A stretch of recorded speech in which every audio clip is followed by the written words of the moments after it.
Hello hi అండి. ఇడ్లీలోకైనా దోశలోకైనా చాలా సింపుల్గా అలాగే టేస్టీగా చేసుకునే పల్లి చట్నీ ఏ విధంగా ప్రిపేర్ చేసుకోవాలో చూద్దామా.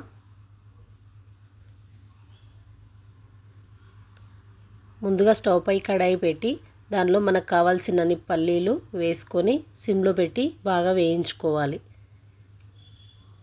చూడండి, ఈ విధంగా వేయించుకొని ఇప్పుడు పక్కకు తీసుకోవాలి. తర్వాత అదే కడాయిలో కొంచెం ఆయిల్ వేసుకొని కొన్ని వెల్లుల్లిపాయలు అలాగే వేయించుకున్న పల్లీలు కూడా యాడ్ చేసుకోవాలి. చూడండి, ఈ విధంగా వేయించుకున్న తర్వాత స్టవ్ సిమ్లో పెట్టి అలాగే దానిలో 1 టీ స్పూన్ కారం వేసుకొని అలాగే కొంచెం చింతపండు రసం వేసుకోవాలి. ఇలా వేసుకున్న తర్వాత ఒక 2 మినిట్స్ ఉంచిన తర్వాత కొంచెం సాల్ట్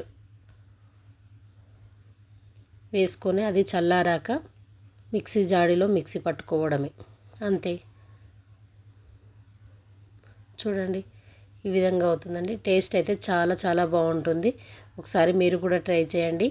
అలాగే నా వీడియో మీకు నచ్చినట్లయితే లైక్ చేయండి, షేర్ చేయండి, అలాగే ప్లీజ్ సబ్స్క్రైబ్ చేసుకోండి.